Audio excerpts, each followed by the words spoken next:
A queda da arrecadação já foi confirmada no primeiro período de isolamento social em Londrina. E o temor é que um novo fechamento do comércio, o roubo seja ainda maior, inclusive de ISS, que é o imposto sobre serviço de qualquer natureza, né? Vamos falar ao vivo então com a Luciane Miyazaki, que tem mais informações. Muito boa tarde para você, Luciane. Ô Lu, esse dinheiro, o município deixou de arrecadar, vai deixar de arrecadar muita grana, né? Só com o ISS. Oi, Cid, exatamente os números a gente pode dizer que são bastante significativos. Olha só, uma pesquisa encomendada pela ACIL revelou que cada dia de comércio fechado representa um prejuízo de 3.600.000 reais. Aí, se a gente passar isso para a prefeitura, o prejuízo diário é de 144.000 reais só de ISS. Mas olha só, na prática, isso pode ser bem maior, viu? Quem explica pra gente é o secretário de Fazenda, João Carlos Pérez. Olá, boa tarde, secretário. Quer dizer que, na verdade, essa conta que a ACIL fez, na prática, ela foi maior ainda? Perfeito. Boa tarde, Cid. Boa tarde a todos que nos acompanham. Se nós compararmos em relação ao valor orçado, o valor do nosso orçamento, nós tivemos uma queda em março de 19 milhões de reais. Nós estamos mencionando só o ISS, que são 144 mil reais por dia.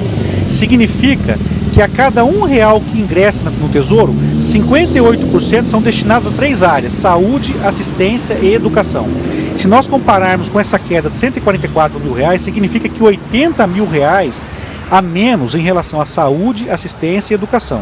E nesse sentido, nós estamos então implementando uma série de ações para que não haja aí, né, um prejuízo em áreas essenciais como saúde, assistência e educação.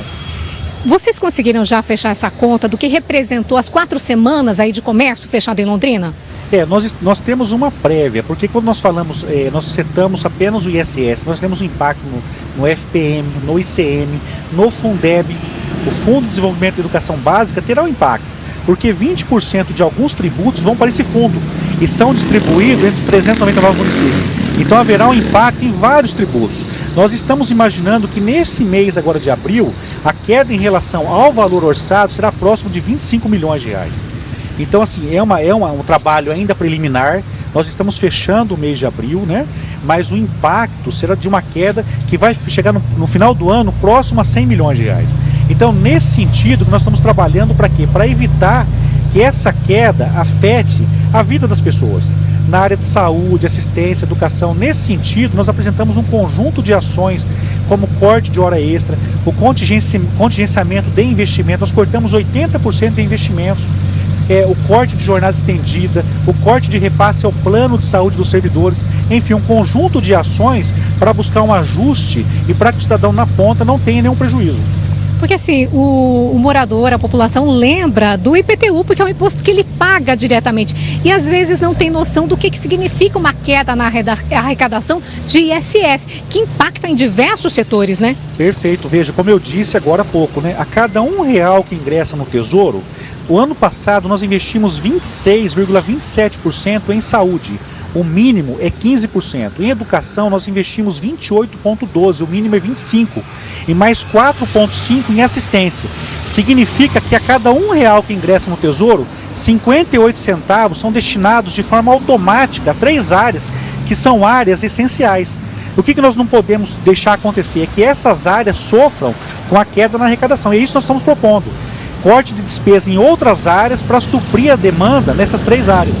Neste momento, então, até com essa indefinição de comércio reabre, comércio não reabre, como é que tá? As secretarias estão se conversando, mas também a gente pensar Fazenda e Saúde têm atuado juntas, também junto com a assistência? Perfeito. Nós debatemos todos os dias, nos reunimos todos os dias, saúde, assistência, a controladoria do município, o planejamento, porque nós temos que ajustar os nossos instrumentos de planejamento. Quando a gente fala de uma queda de 144 mil reais, nós não estamos levando em conta a projeção no orçamento. Porque os 144 mil reais é quando nós comparamos o mês de março deste ano, a execução de março em relação à execução de março do ano passado.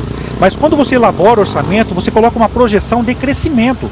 Veja, nós não tivemos o crescimento e além disso, além de não termos o crescimento, tivemos uma queda em relação ao ano passado, nesse caso do ISS, 144 mil reais dia. Então veja, nós temos um trabalho pela frente muito difícil, que que é tentar ajustar essa queda na arrecadação e adequar os nossos instrumentos de planejamento para que não haja, para que o cidadão na ponta não tenha o mínimo possível de impacto na ponta, nas áreas que são áreas essenciais, como saúde, educação e assistência. E aí, nesse momento, vocês estão trabalhando com vários cenários diferentes, tanto de um fechamento novamente do comércio, quanto um não fechamento, reabertura. Quanto tempo? Vocês estão trabalhando com todos esses cenários? Veja, a gente leva em conta muito o trabalho técnico desenvolvido pelo COES, pela equipe que o prefeito montou. A gente acredita muito no trabalho técnico, né? Então, essas questões de fechamento e de abertura dependem muito do trabalho técnico. Em que pese nós temos uma decisão judicial, agora nós vamos ter que cumprir, né? Mas o nosso trabalho é pautado nessa análise técnica feita pela saúde.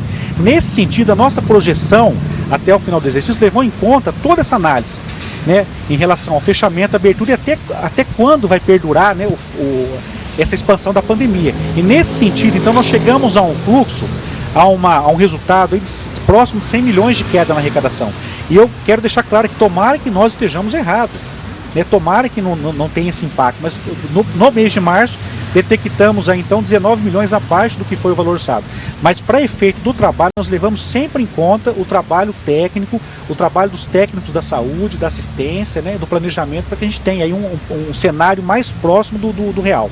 Tá certo, secretário. Muito obrigada, então, pelas informações. Esse é o cenário. Então, ainda continua aquela projeção aí de 100 milhões de reais a menos de arrecadação. Claro que medidas estão sendo tomadas para minimizar esse impacto. O problema, né, Lu? O problema é o seguinte, 100 milhões de reais a menos, essa grana toda vai deixar de ser investida em algum lugar aqui no município, em algum lugar. Essa conta lá na frente não vai bater, gente, não vai bater. Daí a desembargadora entendeu que o município não está preparado para essa Covid. O mundo não está preparado para a Covid. O mundo não está, não é só Londrina.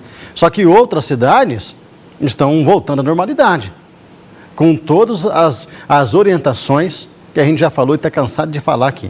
O mundo está voltando, está retornando. O problema é que com esse dinheiro a menos, lá na frente, vai fazer falta para a saúde. Daí a gente vai começar a sapatear aqui, falar que não tem leitos, que os hospitais não estão atendendo conforme deveria. Vai começar a faltar dinheiro para abastecimento de ambulâncias e por aí vai, gente.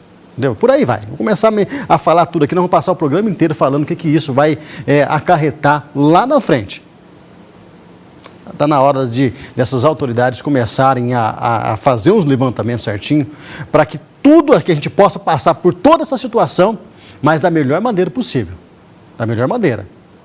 Evitar mortes, primeiro lugar. Primeiro de tudo, evitar que alguém venha a falecer. Mas temos também no segundo plano, evitar que pessoas fiquem desempregadas e morram de fome.